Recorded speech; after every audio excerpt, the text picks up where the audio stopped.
It would have been a Sabbath like any other Sabbath at the synagogue on that day. All the women were sitting on their side, and all the men were sitting on their side. And among the women who were there was one woman who had been bowed double for 18 years and unable to stand up straight. She would have been a familiar figure in the synagogue. Everyone knew her. Those synagogues were really quite small. Everyone knew everyone. And of course, someone like that, your heart goes out to them.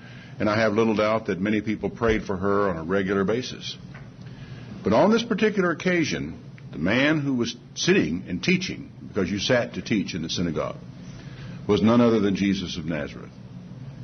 And he looked at the woman and called her over to him, which might or might not have been a thing that should have been done, but he doesn't seem to have cared very much about what should have been done. He called her over to him, and he gently laid his hands on her, and he said, "Woman, you're loosed from your infirmity." And she stood up straight for the first time in 18 years.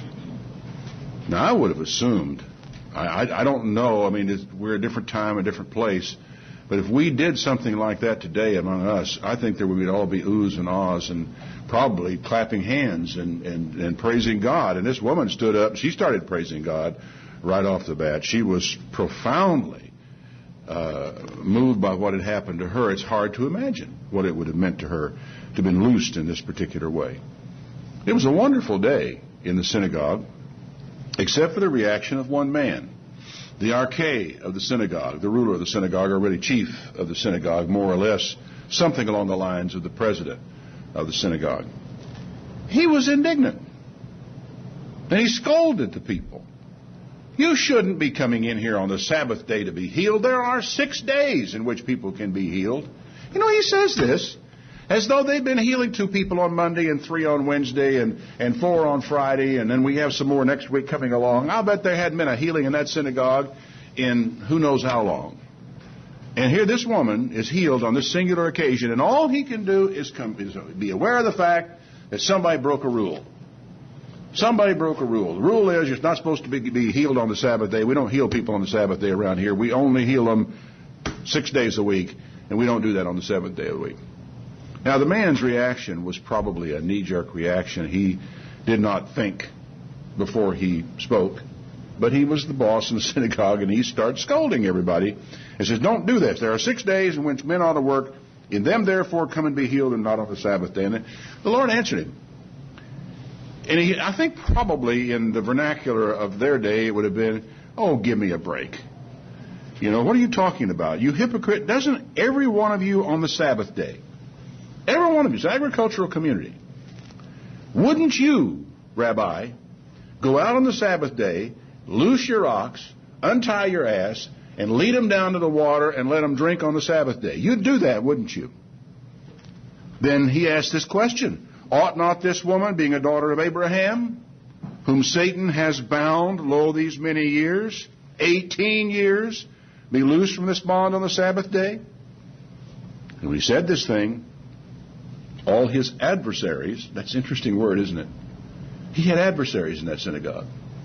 All his adversaries were ashamed, and all the people rejoiced for the glorious things that were done by him on that day. Now, it's fascinating to me that on this particular occasion, everybody pretty well had to shut up. There was not much left to say. But it's also striking that a teacher like Jesus, a teacher who could straighten up a woman who'd been bowed over for 18 years, still had adversaries on this day. He had people that no matter what he said to them, they were going to disagree with him. No matter what he advocated, they were going to take the opposite position, that they were going to oppose Jesus almost no matter what he did. It's really striking to consider the milieu, the environment in which Jesus worked and operated, and the effect that it had on the people that he met, which was very different from person to person. Some people loved him. Some people worshiped the ground he walked on. Some people hated him with a passion that is very difficult to fathom. Another scripture in Luke, this one, by the way, which if you want to look it up later, is in Luke 13. But another one in Luke in chapter 4 is interesting. Jesus came down to Capernaum, and we're about verse 31, I think. came down to Capernaum, a city of Galilee, and he taught them on the Sabbath days. Notice the plural. It implies that he comes to the synagogue on a regular, continuing basis and teaches there. And they were astonished at his doctrine, for his word was with power. And there was in the synagogue, there was a man who had a spirit of an unclean devil, and he cried out with a loud voice. Now this is in synagogue on the Sabbath day. This man jumps up. I don't know if anybody knew what his problem was or where it came from, but he was there. And he jumps up and saying, "Let us alone. What do we have to do with you, Jesus of Nazareth? What are you here for? To destroy us? I know who you are. You're the Holy One of God." Imagine this.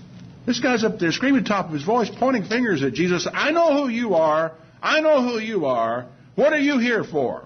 Are you come here to destroy us?" And Jesus rebuked him, saying, "Shut up and get out of him. Come out of that man." And it happened. The devil threw him down in the middle of them and came out of him, but didn't harm the man. And they were all amazed. And they spoke among themselves, saying, "What is this? What a word is this? For with authority and with power he commands the unclean spirits, and they come out." You know, we look back, we read the Bible, and we see through a glass darkly, as it were, trying to grasp what happened and what it meant and how he affected people. And it's hard to imagine the disruption of somebody standing up, screaming and yelling and pointing the finger at it. I had that happen to me once, actually, some years ago. When toward the end of one of my sermons, some guy got up, jumped up in the back row, and started walking forward, pointing his fingers, yelling at the top of his voice, something. The couple of deacons picked him up by the elbows and carried him out to the parking lot. And I don't really know what happened to him after that. But it kind of gets to you a little bit when somebody jumps up, and I didn't know what it was. Jesus knew immediately what he was dealing with and handled it and dealt with it. And people saw this, and the fame of him went out into every place of the country round about. And he arose out of the synagogue, and he entered Simon's house. Simon's wife's mother was taken with a great fever, and they asked him for her sake. And he stood over her and rebuked the fever, and it left her, and immediately she arose and ministered to them. And then verse 40 is interesting. Now when the sun was setting, all they that had any sick with divers diseases brought them to him, and he laid his hands on every one of them and healed them. Every one.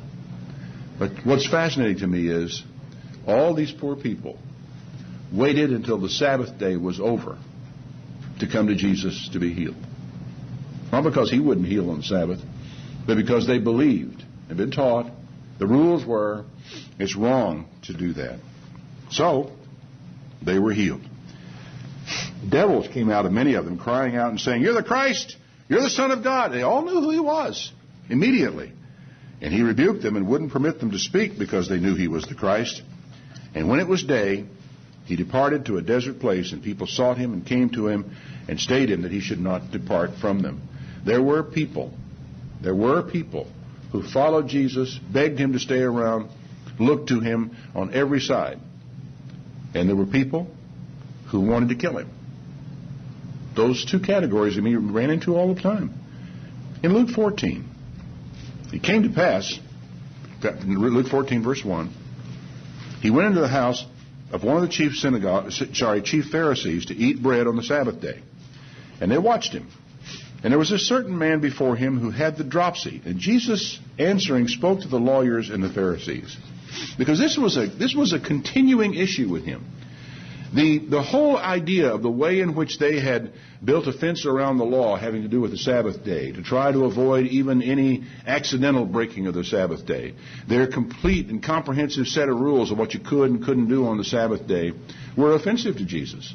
And he actually looked for occasions to challenge it, not because he wanted to do away with the Sabbath day, but because they had the whole totally wrong idea about the Sabbath day. So he asked them, here they are, you got theologians here, Pharisees, lawyers. He wants to know, is it lawful to heal on the Sabbath day? They held their peace. They wouldn't say anything, wouldn't answer him. So Jesus took him and healed him and let him go. And he answered them, saying, which of you shall have an ass or an ox fallen into a pit, and will not immediately pull him out on the Sabbath day? This is a lot more now than just watering the animal. This animal's fallen in a pit, and it's going to involve hard physical labor to get that animal out of there. Which of you, if that doesn't happen, Won't you go down there and pull him out on the Sabbath day? And they could not answer him on these questions.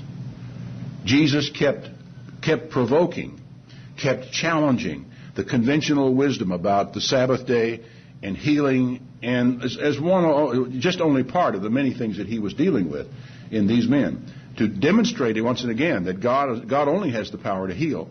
And God has the power to heal on the Sabbath day and chooses to exercise it on the Sabbath day. What are we supposed to say about it?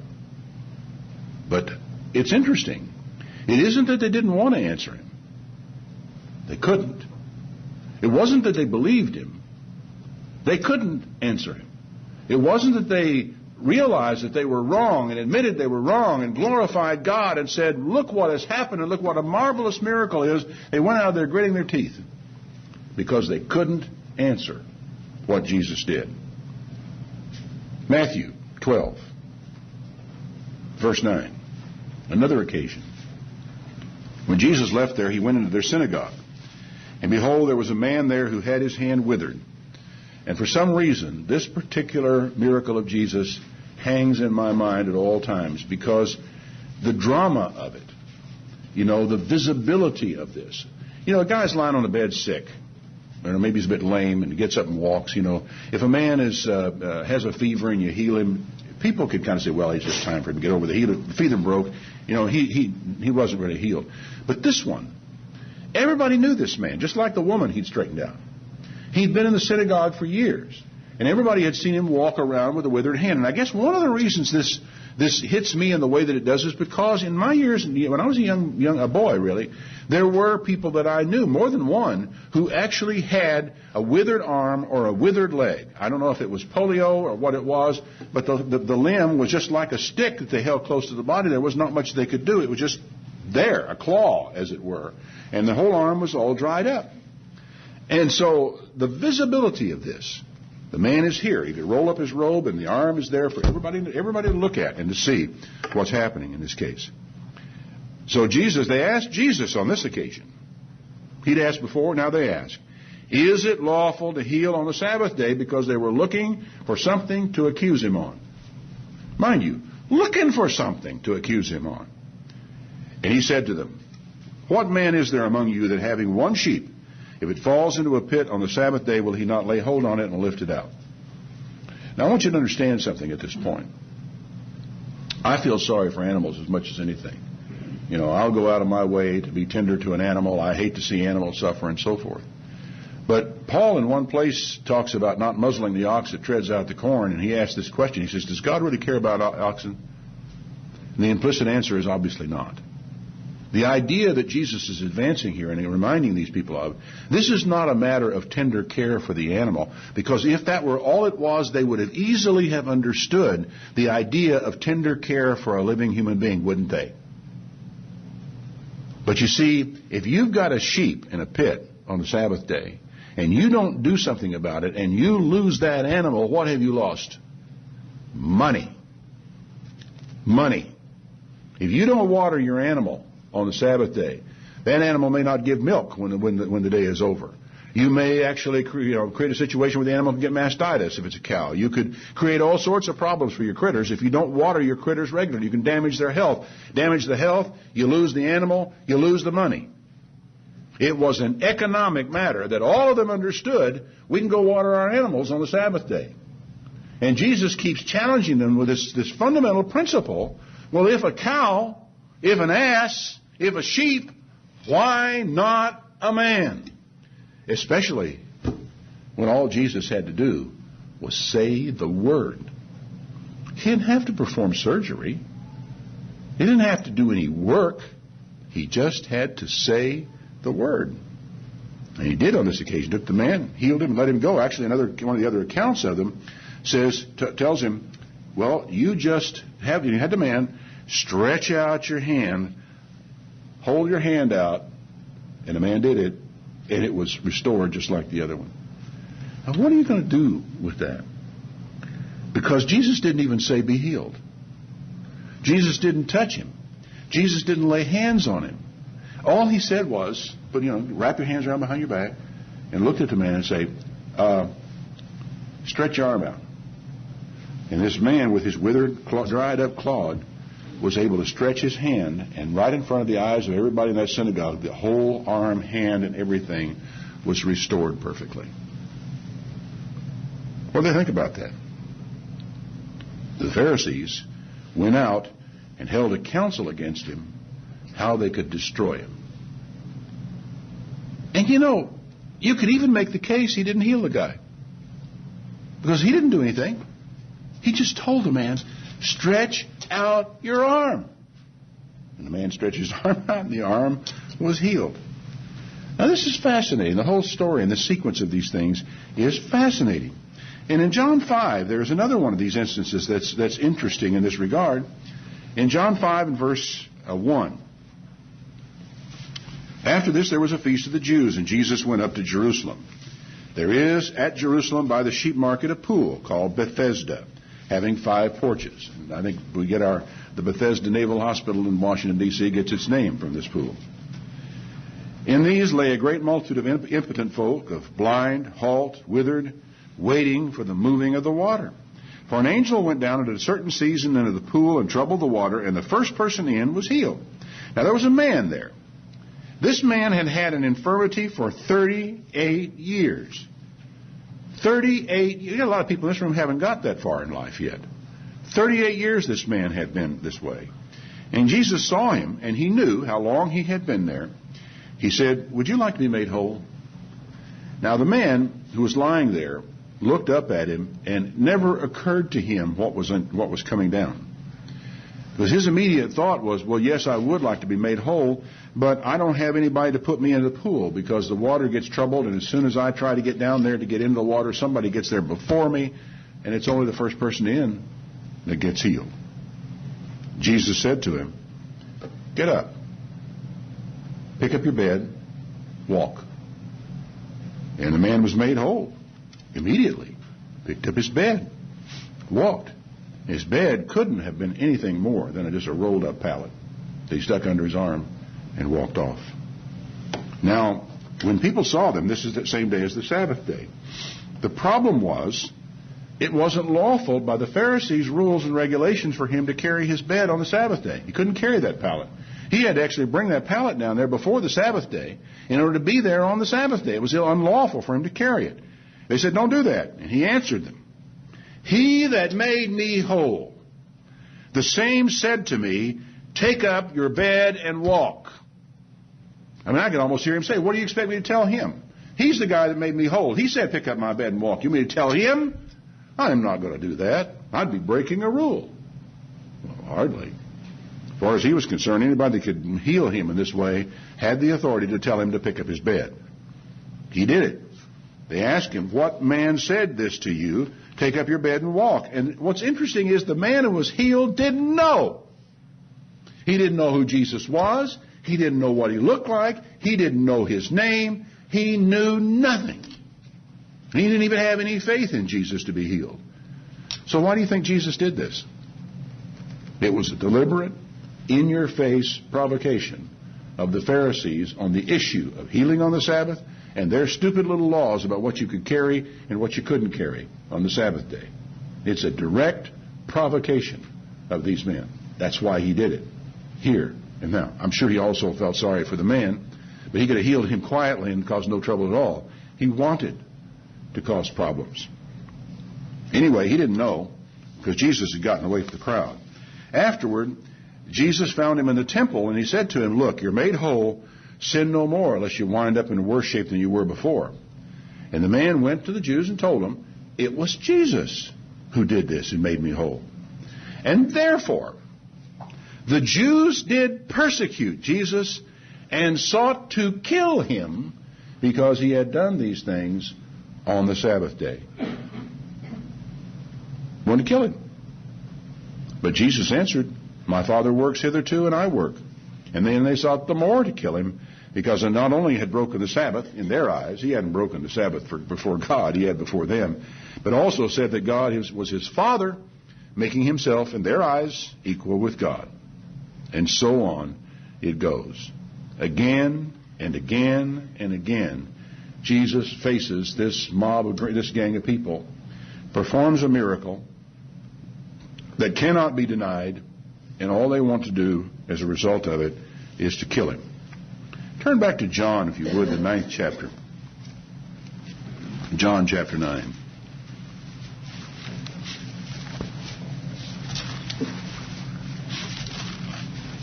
Because this is one of the really, really fascinating encounters of this type of Jesus. John chapter 9. As Jesus passed by, he saw a man which had been blind from the day he was born, never had seen in his life.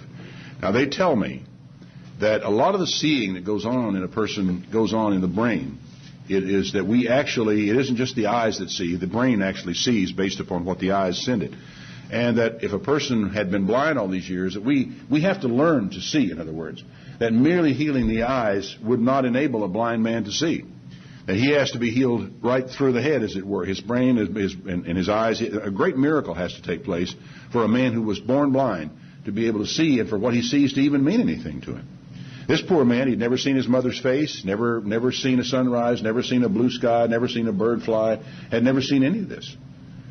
His disciples asked him, Master, who sinned, this man or his parents, that he was born blind? The assumption in those days was that if you were sick, you'd done something wrong. If you were fat, God had blessed you. If you had a lot of money, God had blessed you. If you were poor, God had cursed you. If you were skinny and emaciated, like some people like to try to be today, to live longer, you're under a curse from God. That was the assumption many people made. Jesus answered, that has nothing to do with it. Neither his man nor his parents sinned on this thing, but that the works of God might be made manifest in him. I have to work the works of him that sent me while it's day. The night is coming when no man can work. I was listening to my own program yesterday, and it was going over this particular scripture, and it really struck me to realize, what are you saying here? We only have a limited amount of time to get done what we have to do. We've got to get after this because the night is coming when we can't do these things. So the need for movement, for accomplishment is there. As long as I am in the world, I am the light of the world. Now, when he said this, bear in mind now, this is also the Sabbath day. He spit on the ground, he made clay of the spittle, and he anointed the eyes of the blind man with the clay. Now, this time, he is doing something. This time, he's doing work. He's actually not like a mason, He gets clay, puts water in it, makes a clay out of it, and then puts it on the man's eyes. And he said to him, go wash in the pool of Siloam. He went his way, therefore, and he washed, and he came back seeing. I cannot even imagine what it was like for this man, never to have seen anything. And now he sees everything. The neighbors, therefore, that before had seen him that was blind, says, isn't that the guy who sat over there and was a beggar, a blind beggar? And someone said, yeah, that's him. Other people said, no, it isn't him. It can't be him. It looks like him, but it's not him. And he spoke up and he said, I'm the guy. I'm the man. It was me. I see. And they say, well, how were your eyes open? He said, well, a man called Jesus made clay and anointed my eyes and said, go to the pool of Siloam and wash. And I went and washed, and I received my sight. And they said, where is he? He says, I don't know. Well, then they brought him to the Pharisees. It was on the Sabbath day when Jesus had made the clay and put it on his eyes. So the Pharisees said, how did you receive your sight? He said to them, he put clay on my eyes, I washed, I can see. Then some of the Pharisees said, this man is not of God because he doesn't keep the Sabbath day. This is a really interesting situation. Here is a man. Put yourself in the position of the poor man who'd been born blind. Now he can see. Jesus made the clay, put it on his eyes, said go wash, and he came seeing. He'd never seen Jesus even yet himself because he was in the pool of Siloam when he started seeing and came back. And he's back here, and he's standing in front of these Pharisees, and he looks at and sees the Pharisees as a result of a miracle Jesus did, and they said, this man is not of God because he doesn't keep the Sabbath day. Now, of course, we all know Jesus did keep the Sabbath day. It's just that he didn't keep the Sabbath day by their rules. He didn't see it the same way they did. The other people said, well, how can a man that is a sinner do miracles like this? And there was a division among them. Some people saw it, some people did not. So they said to the blind man again, what do you say about him that opened your eyes? The man himself said, I guess he's a prophet. But the Jews wouldn't believe it that he had been blind. They thought, this is a fake. Can't be true. And so they called the parents of him that had received his sight. Called him mother and dad. Got his mother and dad in there. And they said, is this your son who was born blind? How does he now see? As though the parents were responsible for this terrible thing. His parents answered and said, I can tell you this is my boy. I can tell you he was born blind. But how he sees, or who has opened his eyes, we don't know. He's of age. Ask him. He can speak for himself. And then John includes this little piece of information. The parents said this because they feared the Jews.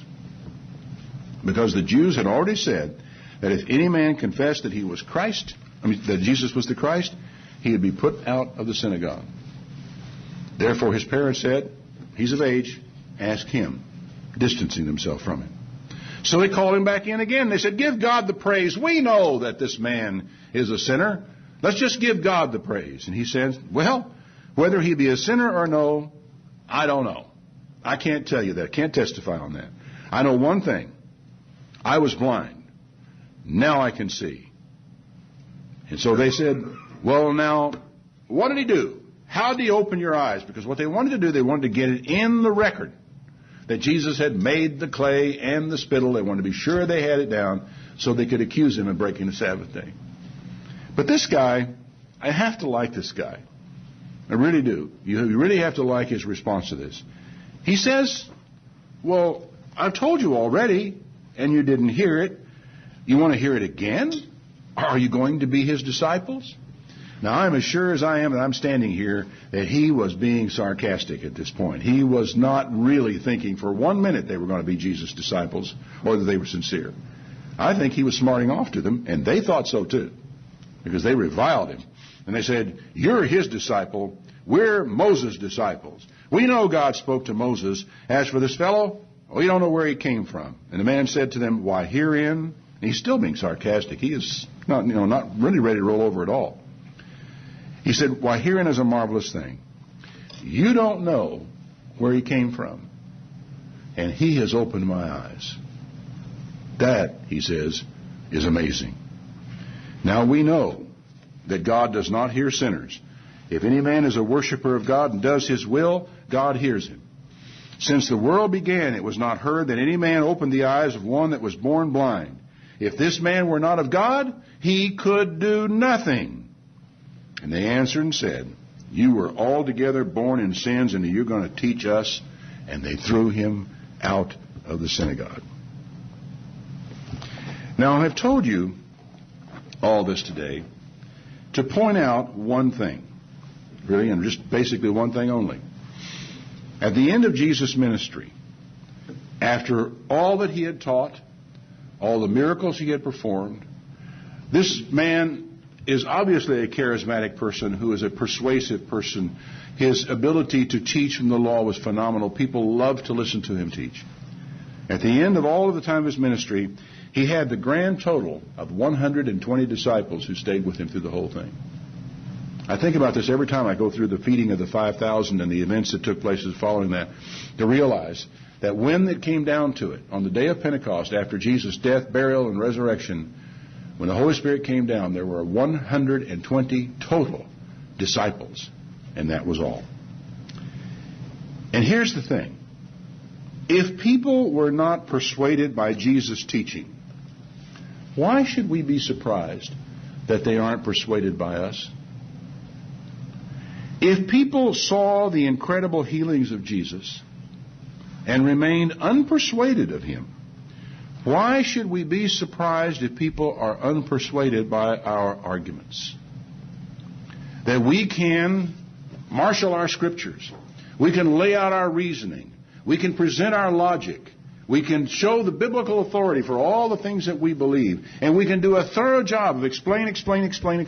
Why should we be surprised at the end of all that explanation that some people see it and some people don't?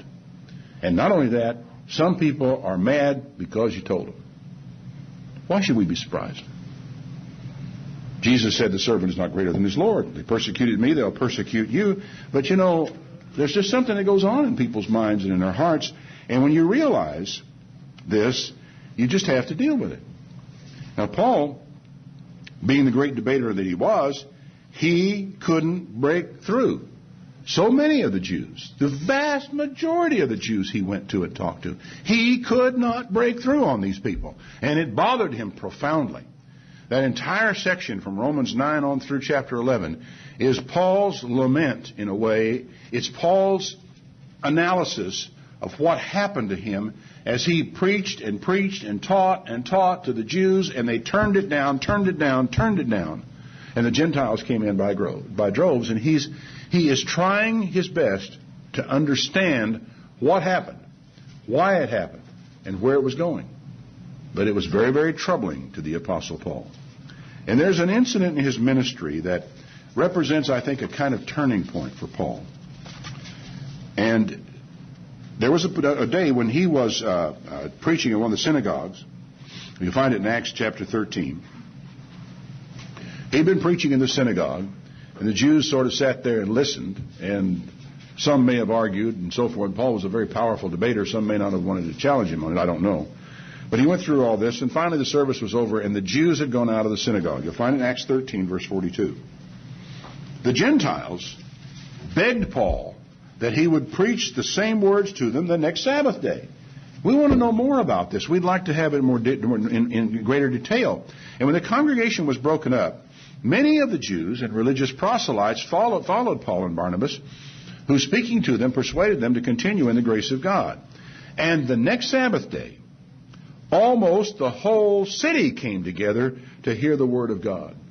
I mean, the word had spread, and those Gentiles, they wanted to know, and they came in there by the droves to hear what Paul had to say.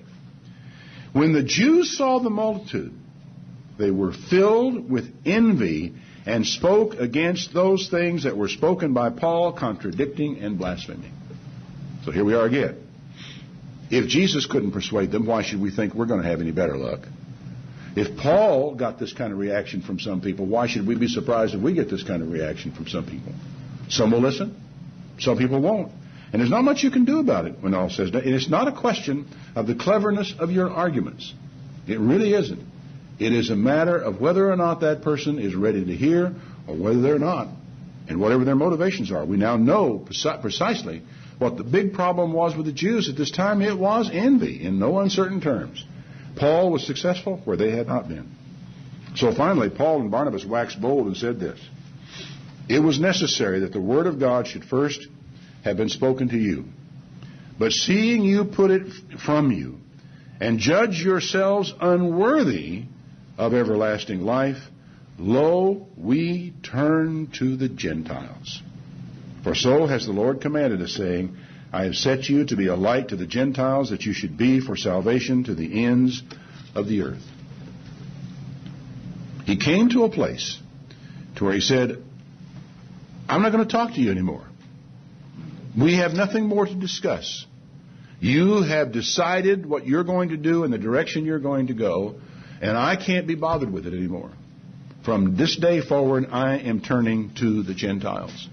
Which was, of course, one of the primary things that God intended for him to do anyway.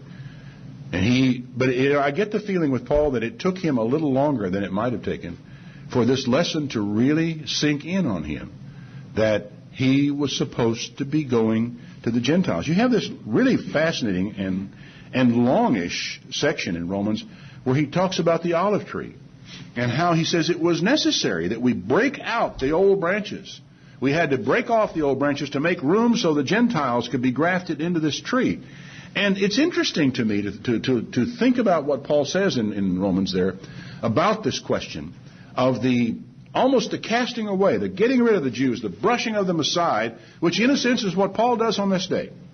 He says, hey, you don't want it, you don't have to have it. From now on, I'm going to the Gentiles. And away he went.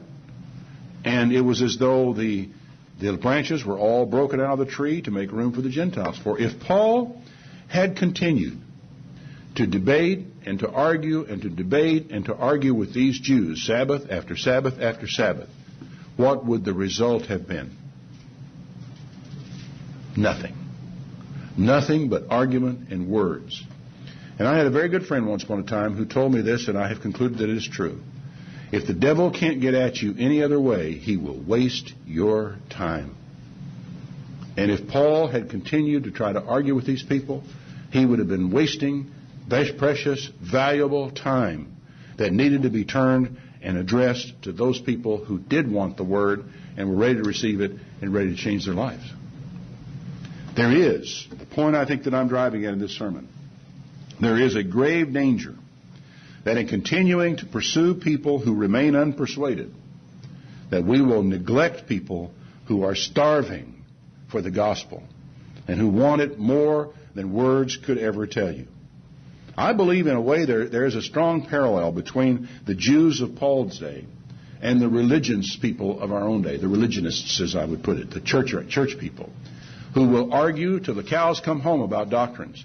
And it's interesting that I have just now, as we are really getting deeply into the words of Jesus in the daily program, begun to get some hostile doctrinal type of emails starting to come in. I haven't had that many letters yet, but the emails are starting to roll in.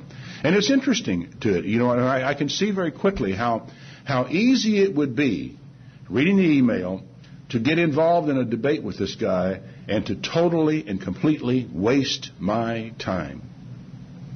Fortunately, because I understand the lesson I'm trying to give you today, I don't do that. If this guy is in an argumentative spirit, if he's just, in one of these put-down modes, he gets a courtesy email back from me that I heard from him, thank him for caring enough to write, and that's all he gets, and it's all he ever will get. Because I don't have time for that. If the devil can't get at you any other way, he will waste your time.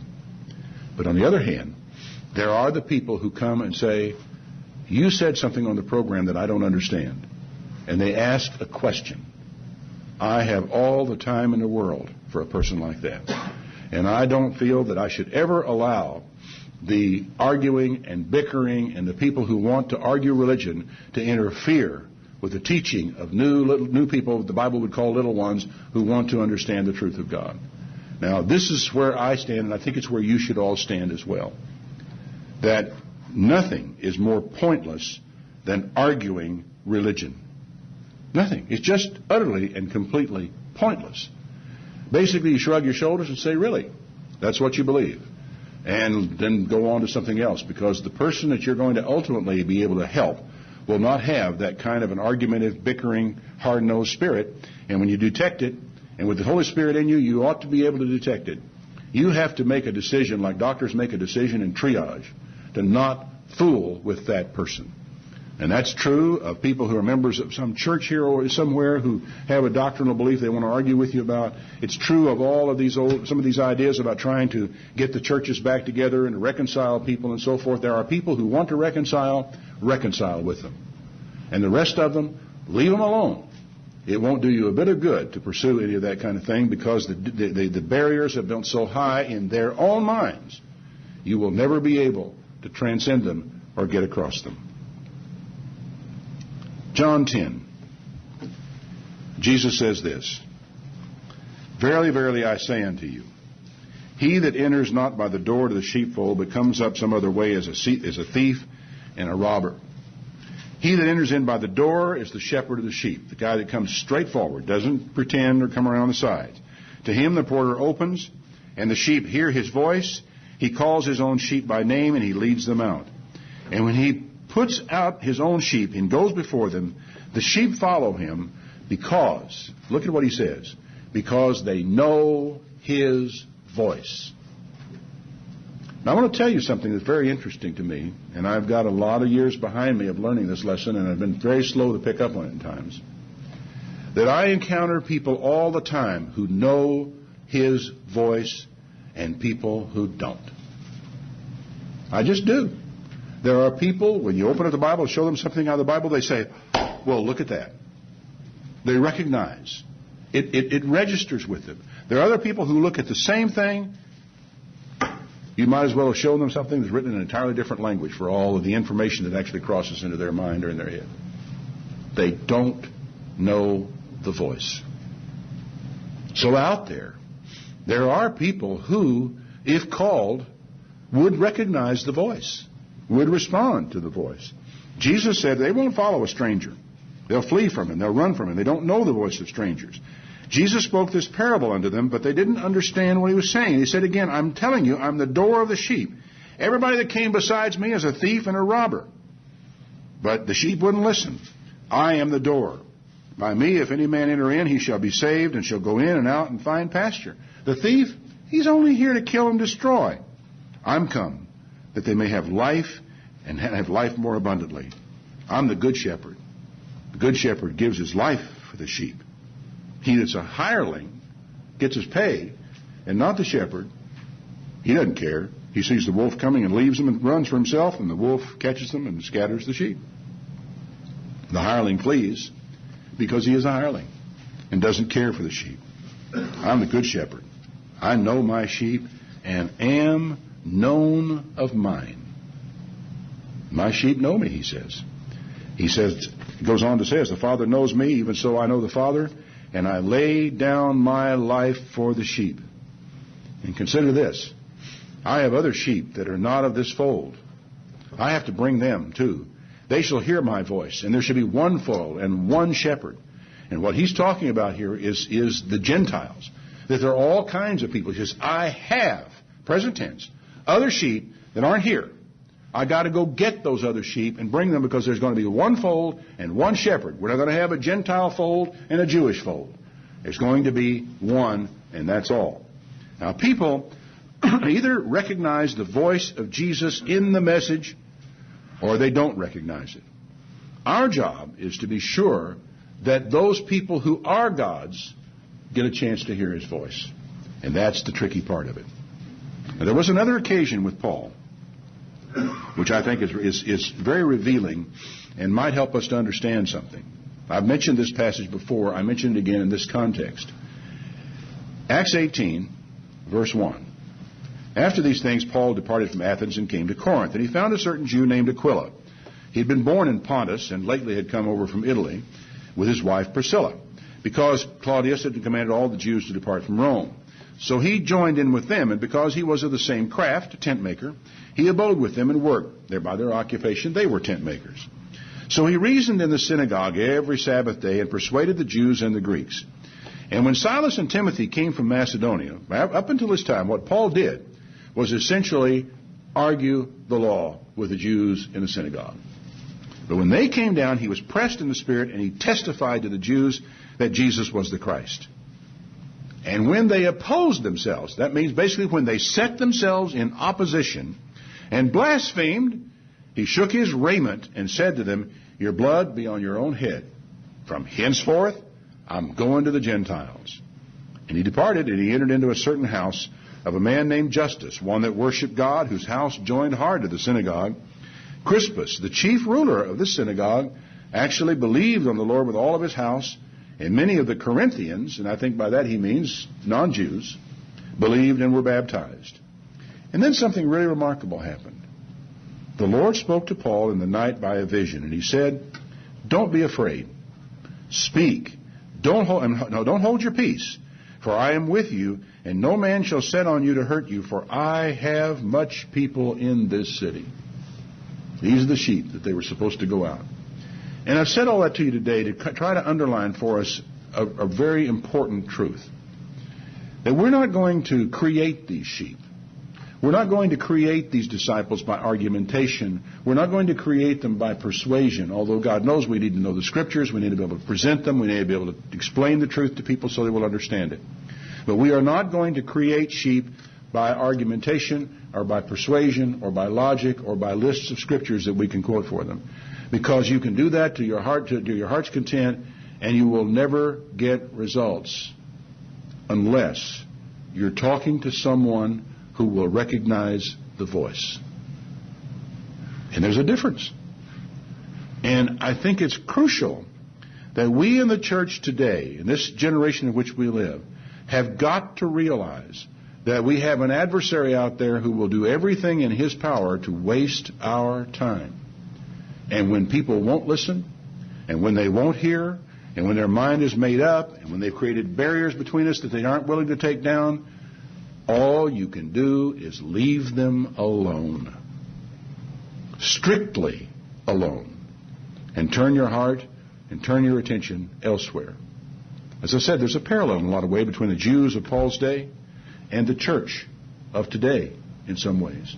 And frankly, to many of us who are involved in the work that we are trying to do, like Paul, we have come to a point where it's time, I think, to shake our garments and said, now we turn to the Gentiles.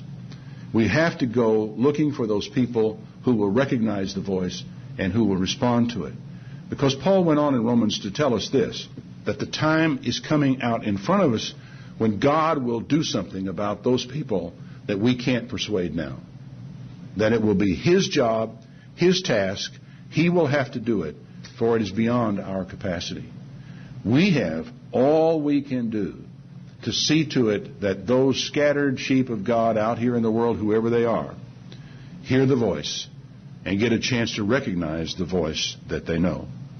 There was a day when Peter made a statement. He opened his mouth to Cornelius when he was down seeing Cornelius. It's in Acts 10. He said, of a truth, I perceive that God is no respecter of persons, but in every nation he that fears Him and works righteousness is accepted of Him. And out there are people in their dozens, people in their hundreds, and people in their thousands who do love God, who want to love God, and who want to do works of righteousness. But in so many cases, they just don't know how. Let's not waste our time on people who don't care, and look for those people who really do.